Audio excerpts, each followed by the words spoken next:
Ladies and gentlemen, welcome to What Makes You Tick. And my guest today is a fascinating lady.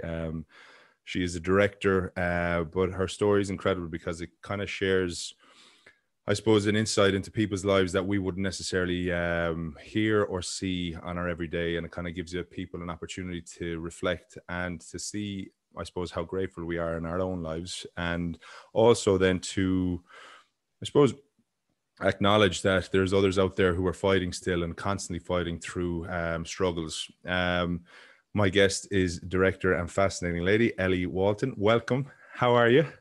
Doing well. Thank you so much for having me. A real joy to be here. And we have, I suppose, a luxury that we're recording on Paddy's Day. So happy Paddy's Day to everybody out there. When you hear this, I'll be sipping away on my pint of Guinness. And Ellie has a nice sneaky little whiskey in the background there as well. So it's all good. We have to keep it Irish, you know.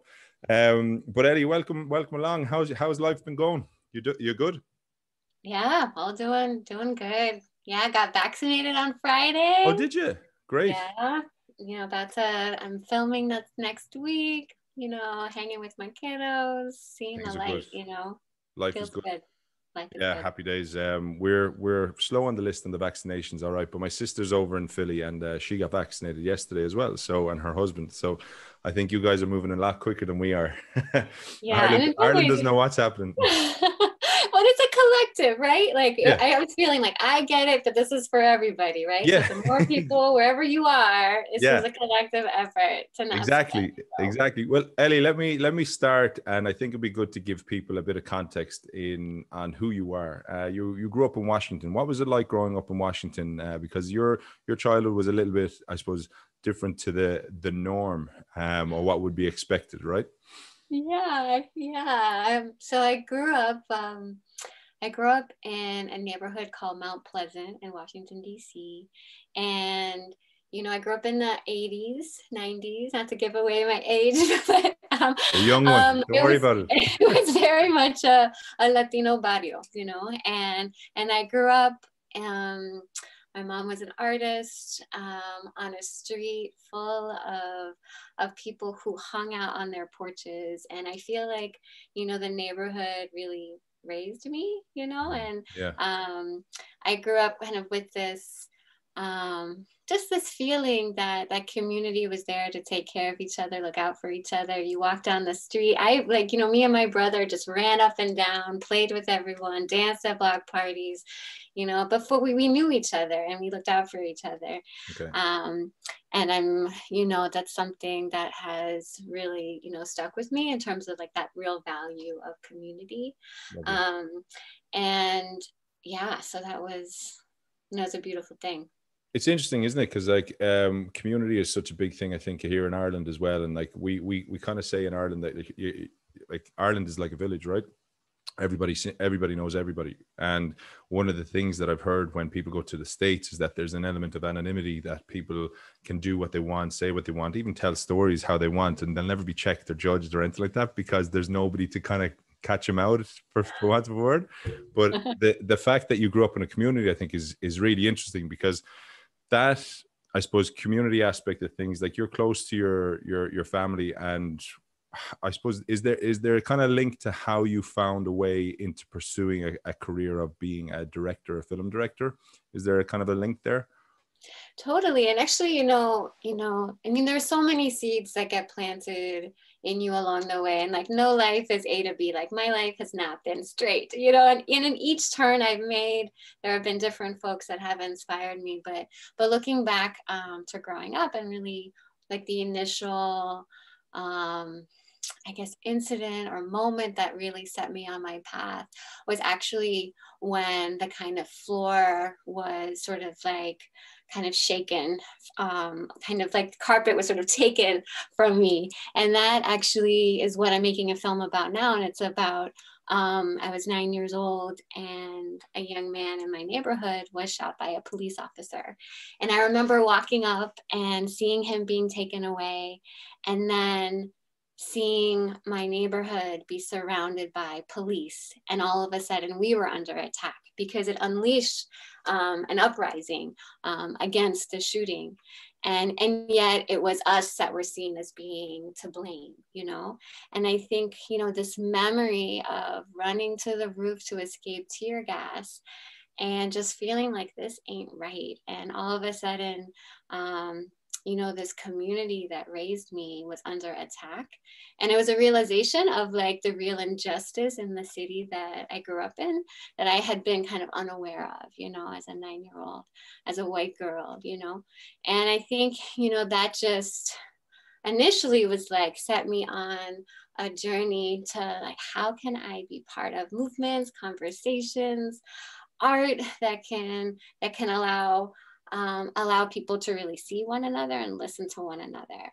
Lovely, yeah, because isn't it hard to, I suppose, in a crowded area and space to get your voice out there, right? And I suppose the fact that you guys were in a community and yet you were shouting, but nobody was hearing you or nobody was listening to you. There's other ways to tell the stories, right? Because one of the areas that I think it's part of your story as well is was it your sister and yourself were out, and you guys were basically fed up at the time, I suppose, of the LGBT community were getting kind of downtrodden and they weren't being given a voice, and you were young at this stage as well. Yeah. So you shot your very, very first ever documentary or docu-movie called Lesbian Avengers, right? Yeah. Which I think is brilliant. And if anybody wants to check it out, head to Ellie's website, elliewalton.com, and you'll get to see it for yourself. And young Ellie being interviewed and the whole lot. But could you maybe describe that moment, because that was kind of like nearly a shift in your own trajectory, right? For sure. Because like I said, I was 9 years old on my rooftop, like recognizing that like things weren't right, you know, like this is wrong, what's happening. But I didn't know what to do about that, you know. And I think, you know, when my sister, she's 10 years older than me, and she's an artist and just an incredible human being and just inspired me so much. So when like 2 years later, I was 11, I'd actually changed my name to Jupiter. Oh, wow. Yeah, all my teachers would be like, Ellie. I'd be like, no, that's not my name. I'm not answering until they call me Jupiter. So I was starting to shift and get a little identity change at 11. Go on.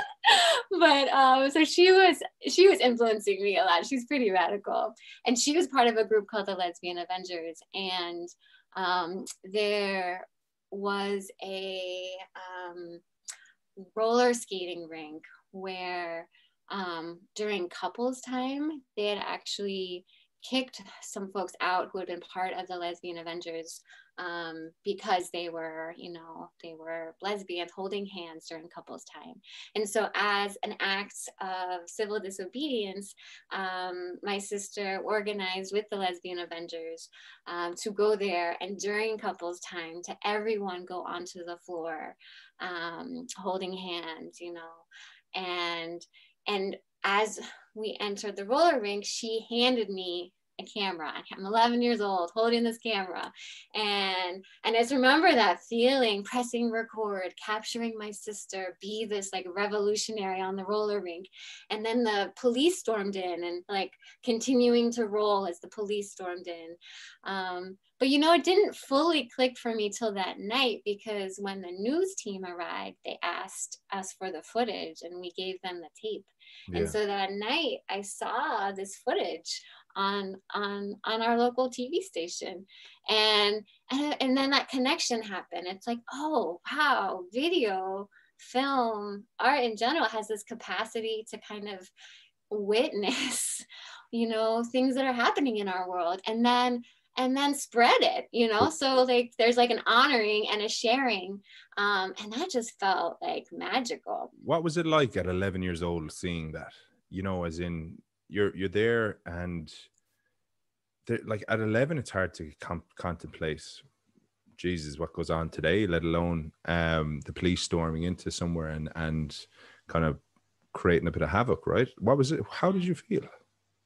Yeah, well, I think in some ways young folks and when I was a kid, you have such a clear sense of right and wrong. Like it's not muddied yet, you know, you're not like seeing necessarily all the multiple layers. It's just like, that is wrong. Like these folks have a right to be here and to love who they want to love and hold hands with who they want to hold hands with. And this is wrong. And so I think I remember feeling really angry, and it's such a visceral feeling as a kid, you know? And then also really proud of my sister. And I think that's something that really has stayed with me and has influenced my work, because I just looked up to how she was really pushing against the mold, and she had courage to really go in there and put her life, you know, and turn not her life, but like some folks got arrested that night, you know. It's like, you know, that sense of bravery, you know. And that night we were all wearing t-shirts that said "Brave Girl," just honoring folks who were kind of standing up to the injustices that they were experiencing. I think that's a beautiful link to another area that I want to talk to you about, obviously, because my introduction to you, Ellie, was before I actually physically spoke to you or had a video conversation with you. Was I actually saw your work. It was brought to my attention by a most wonderful lady, Tina Katari, from an organization called Another Way Now. And Tina was a mentor to my sister when she was working in the UK, and is now a really good friend. And I've actually befriended Tina now as well. I'm kind of jumping on the bandwagon there, but I had Tina on as a guest earlier on the What Makes You Tick podcast, and she spoke to me about Brave Girls. And it's interesting that you had, when you shot your first ever documentary, which was Lesbian Avengers, you guys were holding these placards saying "Brave Girl" and wearing these T-shirts and so on.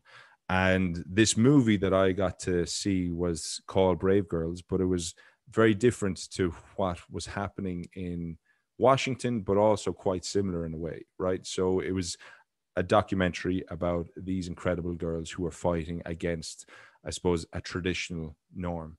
And I got to see that and I was blown away. And I said to Tina, any chance you could make an introduction? And she did. And here we are now. And I'd love, if you wouldn't mind, maybe just giving our listeners a summary or synopsis of what that story is about. And yeah, in your own words. Yeah. Wow. So Brave Girls, which is a film co-directed with my dear friend Yashasvi, and it follows three young women over the course, you know, it was 4 years we filmed with them, and really showing them coming of age on their own terms, you know. So fighting for the right to go back to school, to stay in school, to live a life of their choosing. And, you know, the film captures them as they make an almost impossible decision between school and their community by breaking from their arranged marriages so that they continue their education. So it's a film which is honoring their courage, you know, to really recreate and reimagine the traditions that they live, you know. Yeah, like it's phenomenal. Like set in Dohlka, is it in India? Yeah. And what I found fascinating was, I suppose, Ireland is very much a kind of like has been a very much a traditional country run by religion, right, and run by Catholicism. And back in the day, like when my parents and my grandparents were growing up, it was like it was the pillar of the community, right? Ireland, as I've been growing up and as I've kind of I suppose, evolved into a man and stuff, we've become far more liberal and far more open and far more accepting of different things. Like, so we were the first country in Europe to go for a gay marriage, right? We were the first country in we've invited into the abortion law, has made that acceptable now, you know. So there's been a lot of really progressive things happening. And what I took from Brave Girls is that these girls are fighting against tradition and against the way it always has been, which isn't necessarily the way it always should be, right? Mhm. And what was it like for you going into this world from a Western kind of background into a completely different environment? Well, what was interesting is that, like in some ways, just thinking about, I'm gonna answer your question, but I'm gonna back up a little bit to the idea of like of tradition, right? Yeah. Because I think something that I learned making the film was that actually tradition isn't necessarily this thing that's like weighing on our shoulders from like our ancestors and we have to follow it, that it's like it's alive and it's constantly moving, and it can move because we are it, like we are tradition, we are like we create it by through the rituals and how we interact with one another. And I think and like with that recognition, like even for these young women, like there were moments where their moms even shared, like I've been so scared of community and what they'll think. But then they said that I am that community, and I am part of this, and let's create something that's healthy for us, and how can we reimagine it? Yeah. So in that sense, like I kind of walked into a space that didn't necessarily feel like um, necessarily that different where I grew up, right? I Okay, think, great. Yeah. at the end of the day, they really looked out for one another. Like going back to growing up in Mount Pleasant, like everyone knew each other. You walked into someone's home and they immediately gave you chai and water, and we talked about family. And there was, I think, this curiosity that went both ways. Like they were so curious about who I was and how I grew up, and just as much as I was curious about what was driving them and their dreams were. So I think that like entering that space, really open, like it didn't, I didn't feel so outside or different, but obviously I was. Yeah. And I think, I was there with Yeshua, which is interesting. She grew up a couple hours away. Yeah, Um, yeah, and she so hopefully she'll be a guest on the show as well to share her yeah, story, but like that's the thing is like it, remember this documentary, while is it 2 hours, an hour and a no, half, just over an just hour. over an hour, right? Yeah. So, but while it's over an hour, that's 4 years compressed into 1 hour, right? Which is a skill in itself. Because I've worked in shoots and all that stuff, and I know how long it takes, and like when you're flying the wall stuff, then it's a different story, right? But like that's shot over 4 years into 1 hour, and you tell the story incredibly well. But where did the idea come from? Like, what was the Mhm. how did it become right? We're going to do this. Yeah, well, that's interesting because, there's an amazing director that I love at Cartemquin Films, Steve James and Gordon Quinn. They did Hoop Dreams, and they always said the best films don't come from good ideas. They come from situations, comes from like life happening, unfolding. And I feel like, for me, there's never a moment before one of my films where I like sit down and like, let me think of something that's really cool. Like, I'm gonna write a plan, like I don't do any of that. Actually, I am so bad at planning. Like, don't sit me in front of a chessboard. I can't think strategically. Like but I think how I live my life is very open to things unfolding. So it's like the first law of improv is yes and, so if Yes. someone comes to me with something, it's sort of opening my arms, yes, and what can we do with that? So to go back to your question, I was actually sitting in London because I went to film school in London at Goldsmiths, and I was working with young offenders, giving cameras to young people to capture their story of what it was like living inside. And we created pieces, and a woman from India who was part of a program that was sending girls back to school, she came over and saw what I was doing and said, we want to do this in India.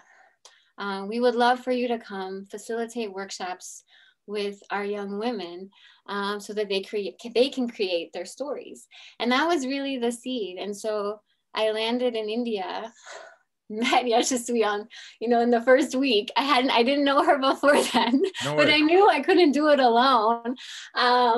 And we just immediately connected, and we landed in Dohlka with a backpack full of donated cameras, and no script or plan. The only thing we wanted to do was create a space for these young women to share, to dream, to play, to use the cameras to capture their journey back to school. So that was the beginning. Wow. Like you would never think that while you're watching it, you would think that it was very well kind of coordinated and choreographed and stuff, because while it's lovely fly on the wall documentary type of thing, it's, the girls are so honest and they're so like giving to what it is they're trying to achieve. And for anybody that's listening, one of the things that stood out to me most was that in tradition with girls growing up in India, they are wedded, so they have arranged marriages, and with those arranged marriages, sometimes they work out and turn into love, and sometimes they don't. But the girl doesn't have a say, right? And in that journey, what we're seeing here is these girls want to have a say in their future. They want to have a say in the world love, and they want to have a say in their education and how they're educated and what choices they make for their lives. And I thought that was so powerful because it's easy for everybody to just go with the flow. I always say people are like sheep, right? We want to get one sheep through the gate, the rest of them will flow, and people are the exact same, right? However, you get that one sheep that decides not to do the norm, and then it causes consternation, but it creates bravery in others. Could you maybe discuss and tell us just a little bit about this girl, Upsana? Yeah, and I would say from the beginning, there was this spark in her that was really just inspiring and amazing to be around and to capture, because I think it was, the second day of doing workshops before we'd even shifted into capturing the documentary, and we asked her and Karishma, I mean, they could ask each other whatever question, and we didn't give any sort of examples. We were like, whatever is on your heart, on your heart and your mind, just ask, and she said, do you believe in love marriage? Do you believe in arranged marriage? Like, she's just like came out with it into this space. And and then Karishma responded, of course, I want the ability to choose. And Upsana, said, how can, to another girl who said, but we should follow what our families say. She said, how can we give up on our dreams?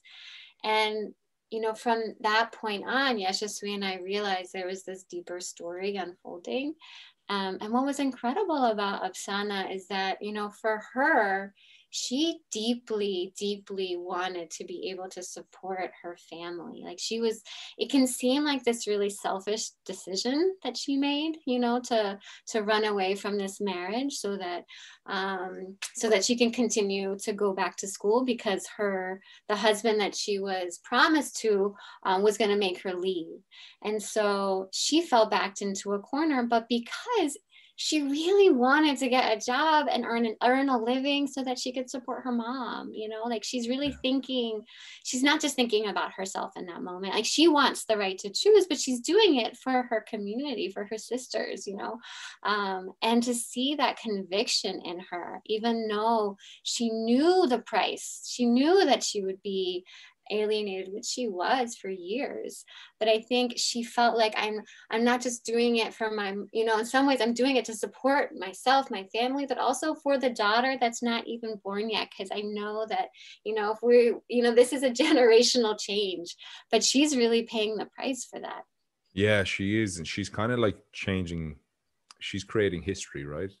And like you ever hear the butterfly effect? Like a butterfly's wing can cause a tornado around the world, right? Or something like that anyway.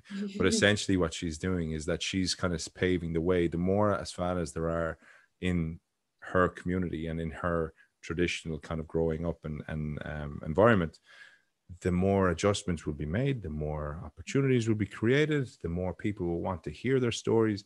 And I just think it's really interesting that seeing Brave Girls for me is like, that's the moment of change, but probably we won't recognize that change in our generation. It'll be the generations next that will realize that change. Do you get me? Do you think that too?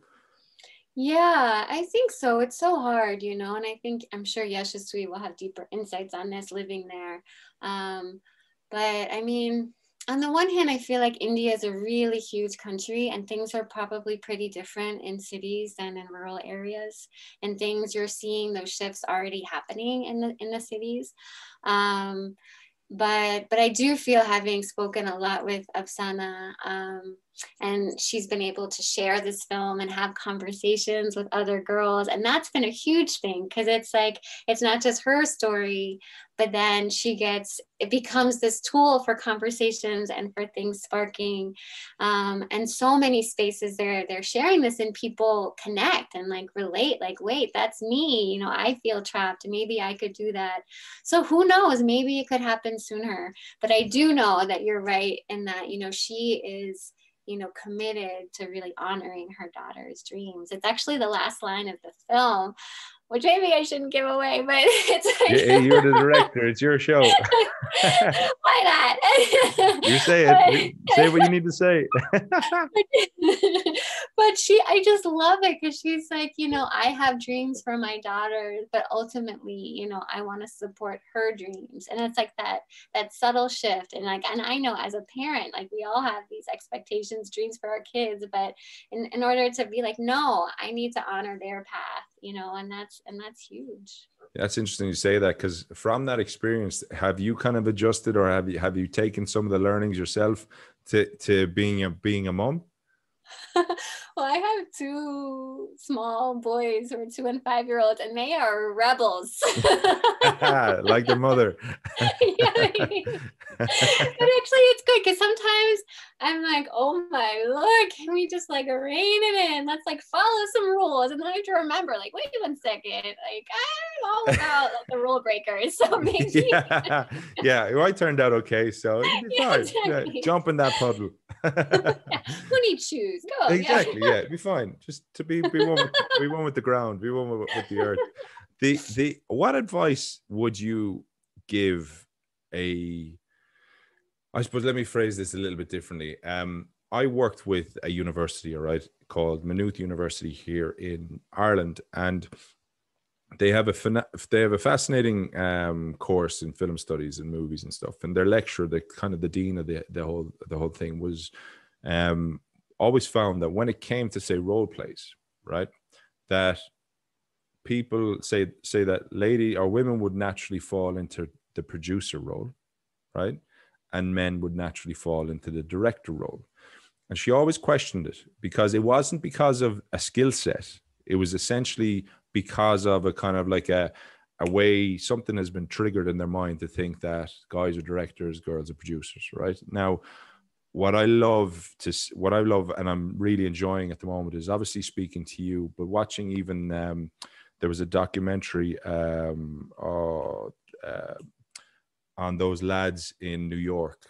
It's on Netflix at the moment, but it was about these kids who were put away for a crime they didn't commit, but it was directed by this amazing African-American female, right? I can't think of her name. But what I'm loving is that you're getting to see so many incredibly talented female producers or directors coming to the fore, right? And what this lecturer used to say was, why are you falling into that role? Naturally, you have the skill set to be a director, so you're the director, So my question is, what was it like working as a female director in a predominantly male world, Yeah, well, as you might imagine, I kind of sidestepped in some ways the industry, but I, I was like, Rule breaker, they love it. aren't recognized. I'm just gonna create my own path over here. But that's what I still experienced it, and I have a lot of friends who really decided um, to climb the ladder in the industry. So at a TV channel, at a production company, and really struggled because they were often pigeonholed as AP, as a associate producer, as a production assistant, as a producer, which is like, again, it's like it is a gender stereotype that women are good at organizing and supporting and I and they found it really hard, especially friends of mine who are filmmakers of color. That's even a whole other Yeah. level of dealing with that oppression and not being seen and heard. But I think that is one path, and you can still carve your way through that. And this one friend I'm thinking about is now directing. So she made it through, and it was a struggle. I think, for just speaking personally, I think from the get, I knew I didn't want to climb a ladder. I think the style of filmmaking and my process of filmmaking, which is really about same as how Brave Girls started. It's like partnering with communities to co-create stories and maintaining their ownership of those stories.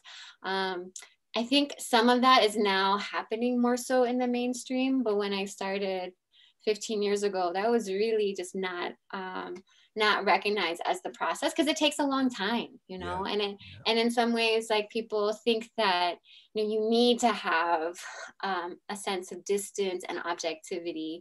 And I'm not a journalist, I'm a filmmaker. Like, I want to co-create, and what I value most is authenticity and dignity. And I feel like that really gets strengthened when you're in a process of co-creation with the community. So all that to say, like, I think, I've definitely had my fair share of being hired on shoots because I get hired as a cinematographer and dealing with some of the dudes on set. I'm small too, so I think there's this, like, how do you get the camera up there? It's like, well, I raise my arms, like. Yeah, it might be small, but I'm strong. Exactly. Yeah, don't I worry. can get to the front. What you say? I can sneak to the front. Like, Yeah, sometimes yeah. big dudes with all their gear, and I'm just like, Yeah. Whereas we're big oafs like me, fucking getting in the way of everything, knocking things over. But I think that's really interesting, because it's great that you saw kind of an opportunity to go, you know what, I'm going to do my own thing. I'm going to stay true to myself, and I'm going to crack on. And what advice would you give a young girl, even actually just a young person, if they're looking to go down a path of becoming a director? I think, what makes a good story and a good film is, like, really, following something that you care deeply about, like check in before you start something, like really check in with yourself, like, what matters to you? What do you see that is making you, like, excited or mad, or what is happening in this world? Who do you know that inspires you deeply? What is something about yourself that you feel like is important to say? Like, start with you, because ultimately, films are co-creations in terms of, like, it's like your director's voice, like, in concert with the voices of the people you're honoring. But you gotta know what you gotta, like, check in with yourself and trust that voice and what you care about, and that will breathe through the film. And then ultimately, like your work speaks for yourself. So obviously, like, getting jobs and building your CV, all of that, helps. But really, like create something that matters to you. Like, tell a story that you care about, and find someone that you could follow, like follow them in their life. someone that's going through something, that you can show that arc unfolding, because that's beautiful. And if you throw yourself into that and create something without like trying to fit that into anything, but just like what you're experimenting with, then that will shine through. And ultimately that will help you get funding, get jobs, get work, also just creatively, like in your discovery of what you're trying to do. It's interesting, isn't it? Because with the with the way technology is going, right? Everybody's a documenter at the moment, right? So you look at certain people who are successful in business and their lives are being documented. Gary Vaynerchuk, for example, comes to mind with me. I don't know if you ever heard of him, but he's a businessman in New York, but he basically has a social empire, social media empire, and creative agencies and all these different things. But his whole thing is built on people following him, showcasing his life, showcasing his work ethic, showcasing him actually buying, like saying things and actually doing it, you know. And it's become very, very powerful type of viewing.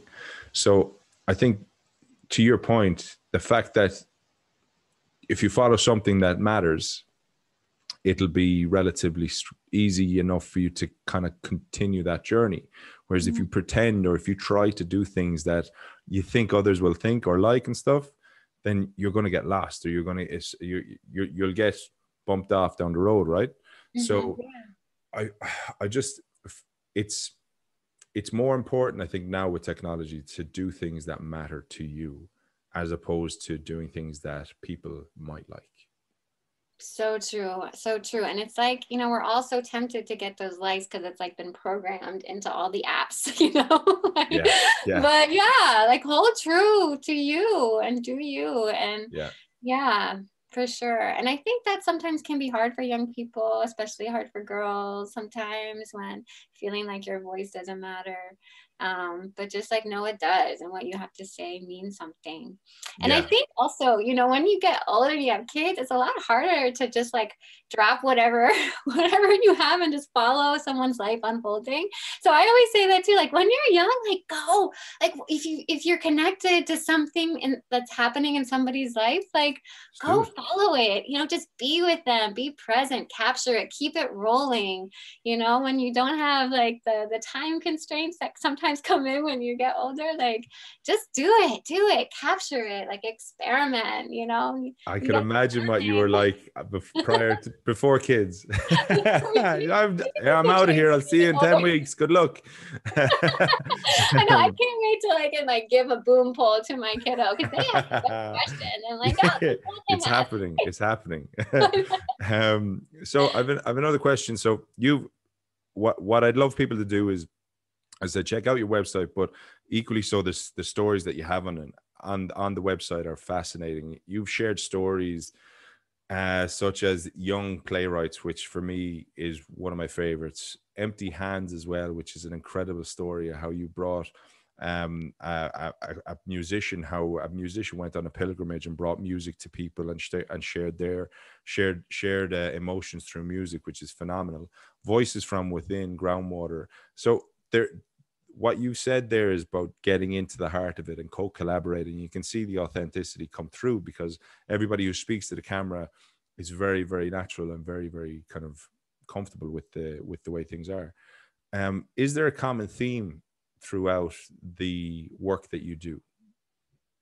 Definitely. And I think you actually nailed it earlier when you said, you were talking about, you know, us as sheep, and like, who are the people who sort of like, I want to go over here.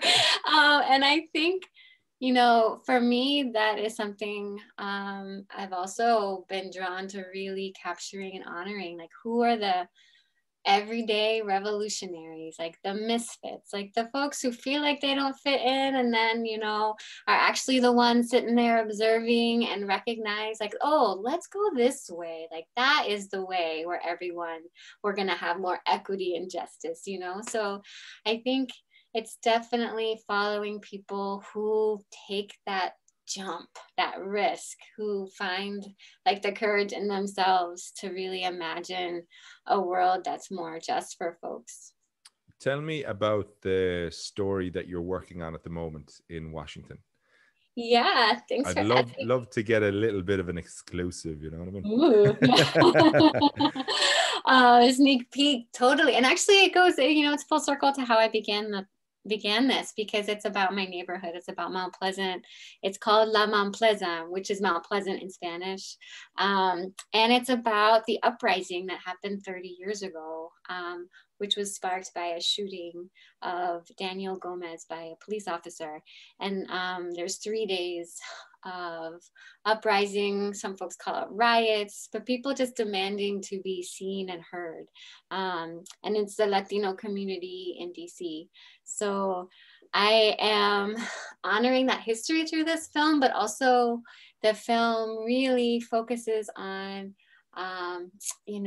artists and there's a couple poets and street performers and musicians, and it's looking at their role in capturing memory, because I think artists have this ability to remind us what we still have to fight for, because same as why I make films, art just like at its best is sort of like open heart surgery. It like gets at you and allows you to feel, and I think too often we're like stuck up here and we're in our we're in our boxes on our phone, and like to pause and take in a piece of art, to listen to music, a poem, a film, and really connect with a piece of history, with a story, is what we really need right now, because we just have to, that's what keeps us connected. And Mount Pleasant, for say our listeners in Ireland, how would you describe the area? Yeah, so Mount Pleasant, it's like, is it even a mile radius? It's called a village in a city. Like it's in DC, a couple miles from the Capitol, from the White House. And it's always been a really diverse community, which is unique in DC. So it was predominantly Black, but DC as a whole was called Chocolate City. It's a predominantly Black city. But in the 70s, 80s, Mount Pleasant became one of the city's first barrios, like predominantly Latino folks who had immigrated from El Salvador, Central America, and joining this community, which had folks who also Latinos from the Caribbean. So it's a lot of ways an immigrant neighborhood. And then there were a lot of group houses and artists, which is where I came in, my mom, and in the 80s. And in some ways it's held on to some of that identity, but in like a lot of places, I'm sure Ireland too, a lot of folks have been pushed out because of gentrification and the housing prices going up, and but it's retained. I mean, I think for folks who grew up there, for folks who like this was home for them, like they still claim it as home, and so there's still even during the pandemic, there have been street festivals and moments of like where you can really feel community on the street. It sounds fascinating. I'd love to check it out next time in the States, whenever we can anyway. I'll take you out. 100%, because like that's something that I love to do, is to go and see different cultures, different communities and stuff. And like, what's it like over there now, having like, obviously you're tracing the past and you're tracing kind of 30 years ago and stuff, but has there been any change? Has it improved in any way? And equally, now that you've got a new president and stuff, like, things aren't going to happen overnight, but do you think that there's change in a positive light? Wow. So, the film really tracks like the organizing that was sparked 30 years ago to really give recognition to like the needs and strengths of this Latino community that was not being seen by the government, and in some ways there are gains. So there was some changes, like there were Latino organizations that emerged and leaders to like support this community. But I think the film also acknowledges that there is still systemic racism, police brutality, over policing of Black and brown folks. And that has just continued. And I think the film actually captures the moment. And during the George Floyd protests on the streets of DC, I went down when our former president decided to clear the streets before a photo op with the Bible, you know, and so I think That the was ripples mental, by the were way. unsettling, right? Because tear gas, curfew, peaceful protesters demanding rights and reform, police reform, and you know, and yet the whole street was cleared. And I was there with my mom that day, and so that's also part of the film. But to your question about that president, I'm not even going to name him getting out of who needs to. We don't like say negativity on this show. Yeah. But actually, the day that the votes finally came in was the day that I was filming with this group of artists who were performing in Mount Pleasant, you know, doing, you know, music and poetry and theater. And then I'll never forget, like, it was like this moment of release, you know, the whole neighborhood started coming out with like pots and pans. Like, Brilliant. we felt like we had been liberated. Yeah. Because it's crazy, you know, no one in our town voted for him. Maybe a handful, we're not going to talk about that, but like nobody, you know, we like, so we were just living under this rule, under this like disgrace to humanity, you know, and so that day it was like people poured into the streets. I mean, it was like that feeling kind of similar to actually when Obama was elected, of just like, you know, we weren't high-fiving, but we were like, you know, we were just, but it was a release. And I think it was just awesome to experience that, you know, as part of this filming process of these artists who had lived a different kind of release 30 years before. I can't wait to see it. I genuinely can't wait to see it, and I'll do whatever I can on this side of the pond to promote it and to share it and do all that stuff. But listen, let's just talk a little bit about you, a little bit more about you personally, right? So my podcast has been born out of the fact that I like to learn from others and understand what kind of inspires them, what motivates them, and essentially what makes them tick, right? And that's the premise of this. And I believe that we can learn from so many different conversations with people and like broadening our horizons. Like for example, I've no doubt if you ever came to Ireland that you would be welcomed. It's Céad Míle Fáilte, 100,000 welcomes, or whatever it is, to the country. I'd love to show you around and just kind of give you a sense of the place, right? And introduce you to friends and families and all that stuff, right? But that's just the kind of the way we are, I think, here a little bit in Ireland, right?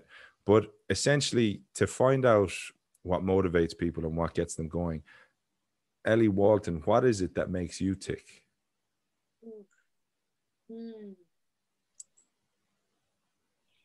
So I'm gonna start more symbolic and get to the core. But you know what has always made me tick ever since I was little is dancing. I love to get up and move with people. Like there's like, you know, put on Michael, put on some Prince. You cannot hold me down, you know, like and my kids are the same now, you know, like it's just music makes me come alive. Dancing makes me come alive. But I think it connects to what makes me tick on another level, because when I think about dancing, like dancing is about, like, you can't dance if you're not listening to the music, right? You can't dance if you're not feeling the rhythm, right? And so much of what gets me out of bed now is like that listening to folks, you know, as I'm filming. There's a choreography that happens because I'm attuned to like the feeling of a community, of a family, of a person, you know, and it's like feeling that connection is what makes me tick. And I think, you know, at the end of the day, when I am watching someone's eyes as they see themselves on screen, like that's magic.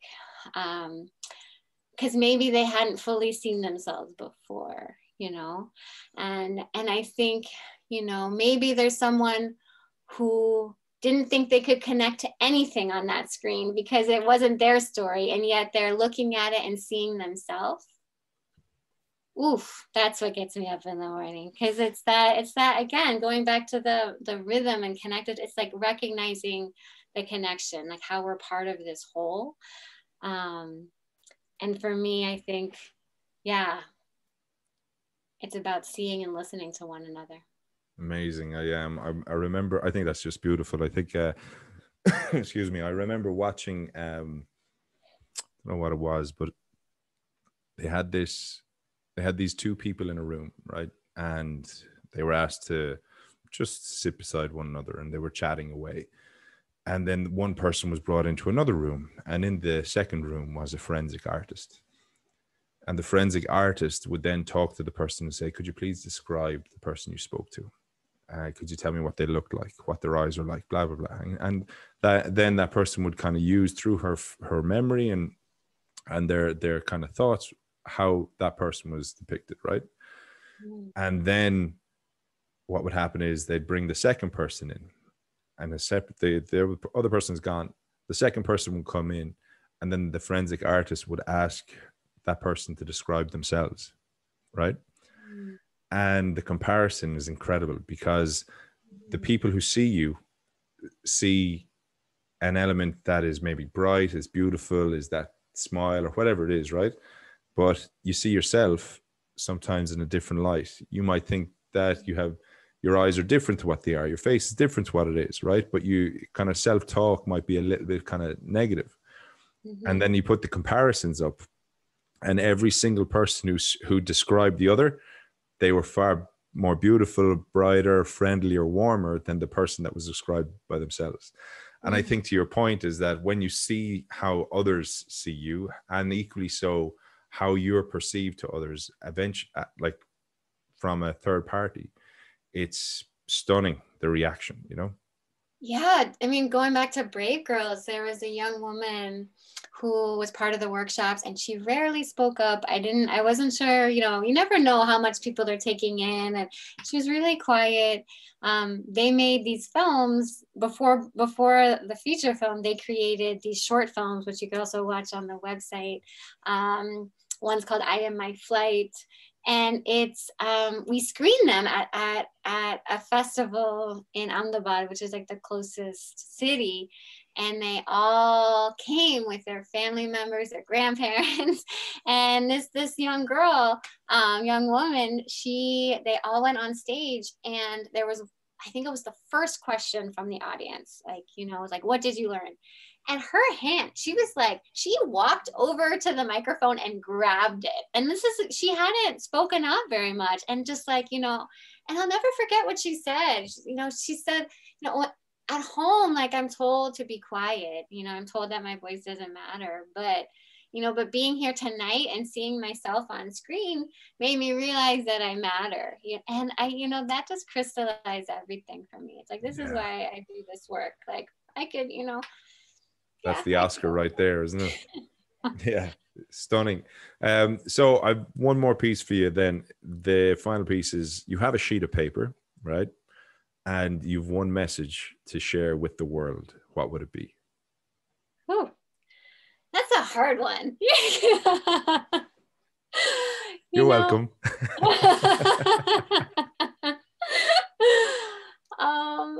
It's tricky, right? Because, you know, my mind first goes to Gandhi, you know, who he is from Gujarat, where I found, and he always said, my life is my message, which I love, because it's like, you know, really just got to walk the walk. But that's sidestepping your question, I know. So I can see you trying to think of the answer while you're talking to me about Gandhi. Well, you know, you sent me questions, and I was like, I don't want to prepare too much. I love that you didn't, by the way. This is brilliant. So let me ask you again. You have one message. You have a piece of paper that you need to write one message down to share with the world. What would it be?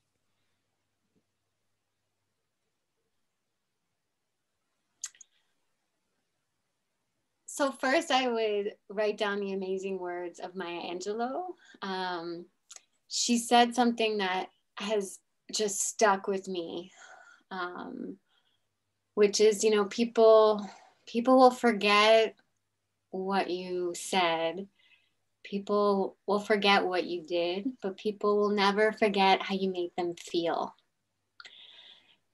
I know. And I love that because it really brings it home to how we walk in this world with kindness, you know. And sometimes it's the smallest things, you know, but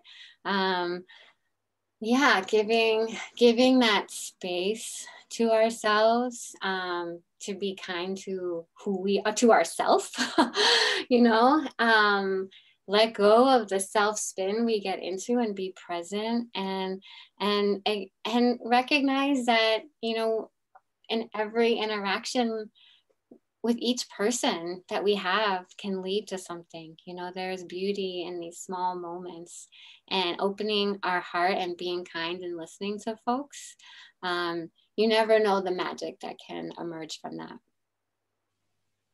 That is beautiful, stunning, stunning. Ellie Walton, I must say, this conversation for me has been heartwarming, and it has been uplifting, and it has kind of put a massive smile on my face. It's such a pleasure to have you as a guest, and just to hear your story and share your honesty and like what makes you tick, essentially. I just loved it. Thank you so much for being my guest, and I hope this isn't the end and this is the start of a lovely, beautiful friendship, you know, because I think it's important to have, I suppose, people to have a sounding boards that you respect, and you're definitely one of those people that I respect. I think it's fantastic what you're doing. Can't wait to see the next piece of work. And if anybody wants to check you out, to head to elliewalton.com, and also for Brave Girls, to head to Brave Girls Films. It's on Instagram and on social media and all that stuff. I'll put it all in the show notes. But Ellie Walton, thank you so much for being on What Makes You Tick. Thank you so much. It's rare that the tables get turned and I'm the receiver of questions. So I really appreciate you, appreciate the work you're doing. You know, I agree. You know, come to DC. I'll take you out for, you know, drinks and pupusas in my neighborhood, and would love to connect for real in Ireland as well. So thank you. I'm going to hold you to that now. Thanks so much, Ellie. Thank you.